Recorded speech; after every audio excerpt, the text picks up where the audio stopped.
எனக்கு இங்க யாருமே பேசுறதுக்கு இல்ல பிரச்சனை அப்படின்னு சொல்லிட்டு, இப்போ வந்து கேமரா முன்னாடி வந்து பார்த்தீங்கன்னா, சாண்ட்ரா வந்து ஒரு சில விஷயங்கள் வந்து கன்வே பண்ணிட்டு இருந்தாங்க.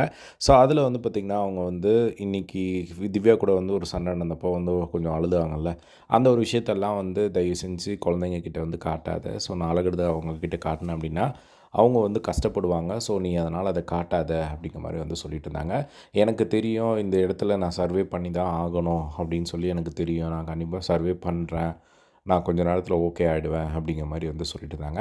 எனக்கு இந்த இடத்துல வந்து பேசுறதுக்கு யாருமே இல்லையா, அதனால தான் ஒரு மாரி இருக்கு அப்படிங்கிற மாரி சொன்னாங்க. அதுக்கப்புறம் நீ எதுவும் யோசிக்காத. ஸோ நல்லா தூங்கு. நீ ஓகேவா இரு. ரெஸ்பான்ஸ் எல்லாம் உனக்கு எப்படி இருக்கு வெளிய? வொர்க்கெல்லாம் வந்து எப்படி இருக்கு? நெறையா ஆப்பர்ச்சுனிட்டீஸ் வந்து வருதா? நல்லா இருக்கியா? கஷ்டப்படாத. நான் வந்து கண்டிப்பா 35 டேஸ்க்குள்ள வந்து நான் வந்துடுறேன். நீ வந்து அதுவரையும் குழந்தைங்கள பார்த்துக்கோ. குழந்தைங்களுக்கு ஒரு சில மெசேஜும் வந்து சொல்லிட்டு இருந்தாங்க. நீங்க வந்து இப்போ நான் அம்மா வர வரையும் உங்களுக்கு என்னென்ன வேணுமோ அப்பா கூட வந்து என்ஜாய் பண்ணுங்க. ஆனா, அம்மா வந்தோனே ரெஸ்ட்ரிக்ட் பண்ணிடுவேன். அதுவரையும் ஜாலியா இருங்க அப்படிங்கிற மாரி வந்து இப்போ வந்து அவங்க ஒரு மெசேஜ வந்து கன்வே பண்ணிட்டு இருந்தாங்க.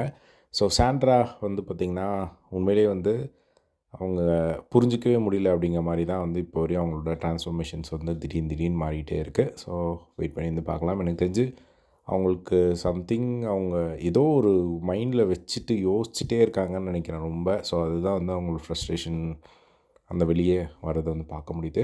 அதுவே வந்து ஏன்னா இப்போது நீங்க நோட்டீஸ் பண்ணீங்க அப்படின்னா ஒரு விஷயம் எத்தனை பேர் நோட்டீஸ் பண்ணீங்கன்னு தெரியல.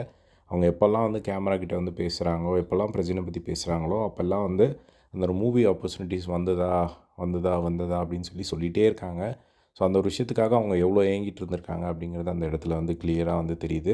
ஏன்னா அவங்க உள்ள வர்றதுக்கு முன்னாடி ரொம்ப ஒரு டவுன்ல இருந்தாங்க. ஸோ எப்படியாவது வந்து பிக் பாஸ் வந்து லைஃப்ப மாத்தும் அப்படிங்கிற மாரி தான் வந்திருக்காங்க. ஸோ அதனால அவங்க அந்த ஒரு விஷயத்துல வந்து எப்போ கேமரா கிட்ட பேசினாலும் மூவி ஆஃபர்ஸ் வந்ததா, வந்ததா, வந்ததா அப்படிங்கிற மாரி வந்து கேட்டுட்டே இருக்கிறத வந்து பார்க்க முடியுது. ஸோ இதுதான் வந்து போயிட்டுருக்கு. ஸோ இத பத்தி உங்களோட ஒப்பீனியன் கமெண்ட் பாக்ஸ்ல ஷேர் பண்ணுங்க. இதே மாரிலாம் பிக் பாஸ் அப்டேட் தெரிஞ்சுக்க நம்மளோட சேனல சப்ஸ்கிரைப் பண்ணி சப்போர்ட் பண்ணுங்க. தேங்க்ஸ் ஃபார் வாட்சிங். பை.